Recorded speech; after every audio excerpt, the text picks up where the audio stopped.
Universidad Católica de Cuenca. Tema: síndrome paraneoplásicos. Definición: los síndromes paraneoplásicos son síntomas que aparecen en localizaciones alejadas de un tumor o sus metástasis. Aunque no se ha establecido la patogenia, estos síntomas pueden ser secundarios a sustancias secretadas por el tumor o anticuerpos dirigidos contra tumores. Los síntomas pueden aparecer en cualquier órgano y sistema fisiológico. Las manifestaciones generales suelen presentar fiebre, sudoración nocturna, inapetencia y adelgazamiento. Estos síndromes pueden afectar cualquier órgano y sistema, por lo tanto, pueden observarse síndromes paraneoplásicos de carácter endocrino, neurológico, hematológico, dermatológico u renal. Síndromes paraneoplásicos reumatológicos.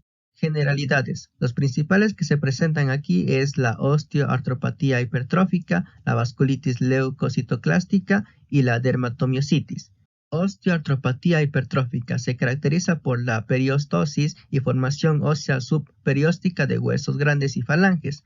Las vías implicadas son el factor de crecimiento endotelial vascular, el factor de crecimiento derivado de plaquetas y las prostaglandinas. El manejo amerita control de tumor primario y otros medicamentos útiles pueden ser los bifosfonatos, antiinflamatorios o radiación paliativa. Vasculitis leucocitoclásica afecta a personas con neoplasias hematológicas y atribuido a antígenos tumorales circulantes, ya que estos antígenos se depositan en pequeños vasos en forma de inmunocomplejos, activando el complemento y la inflamación. El tratamiento mejora cuando se trata la patología primaria y el manejo está dirigido con colchicina y el uso de corticosteroides. Dermatomiositis. Se trata de una miopatía inflamatoria, afectación de la piel y debilidad de los músculos proximales. Clásicamente presentaban rash en heliotropo y pápulas de Groto. Las neoplasias relacionadas se encuentran cáncer de mama, cáncer de ovario, cáncer del pulmón y de próstata. El diagnóstico es sugerido por elevación de la creatinina fosfocinasa y el manejo se basa en el uso de esteroides y en casos graves de inmunosupresores.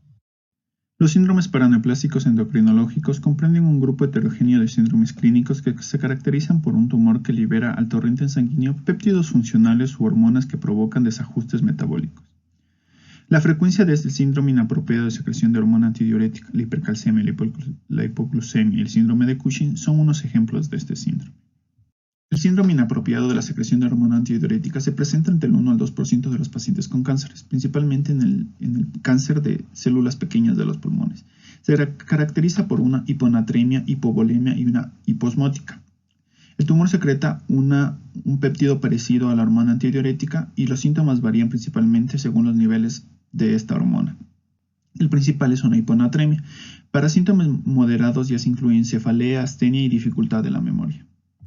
La hipercalcemia se caracteriza principalmente por presentar en los cánceres avanzados. Es de mal pronóstico y existen 4 mecanismos por el cual se desarrolla esta hipercalcemia. Principalmente se debe a tumores a nivel de las células del hueso y la paratiroides. Entre los síntomas comprenden náuseas, vómito, letargia y coma. El síndrome de Cushing se presenta en el 5% de los cánceres malignos en tumores endocrinológicos. Es una secreción anormal de la hormona adrenocorticotropina. Y las manifestaciones incluyen hipertensión, hipocalemia y debilidad muscular y edema generalizado. Y por último tenemos la hipoglucemia, que es muy raro. Es una producción tumoral del factor de crecimiento insulínico tipo 2 y los síntomas principalmente se caracterizan por una hipoglucemia, en donde los niveles deben de ser alrededor de 20 miligramos sobre decilitro. Síndromes paraneoplásicos cardiovasculares producidas principalmente por alteraciones en la coagulación. Los síndromes son trombosis venosa profunda. Esta se da principalmente en los miembros inferiores. Sus síntomas frecuentes son disnea, dolor pleurítico, inquietud, sensación de gravedad, tos, dolor en la pantorrilla, sudoración y hemoptisis. Las causas principales de la cirugía abdominal y en la craneotomía, tratamiento como la quimioterapia a altas dosis, el trasplante autólogo de médula ósea y diferentes medicamentos. Tenemos también el tromboembolismo pulmonar, que esto es una migración de un émbolo proveniente del sistema venoso profundo de los miembros inferiores. Sus signos más frecuentes son taquipnea, más de 20 respiraciones por minuto, taquicardia, más de 100 latidos por minuto, aumento del segundo tono pulmonar, estertores pulmonares, fiebre más de 37.5 grados centígrados y un signo de tromboembolismo pulmonar. Tenemos la endocarditis tromboembótica no bacteriana. Estas son lesiones que se observan como agregados plaquetarios o vegetaciones en las válvulas cardíacas, principalmente aórtica y mitral.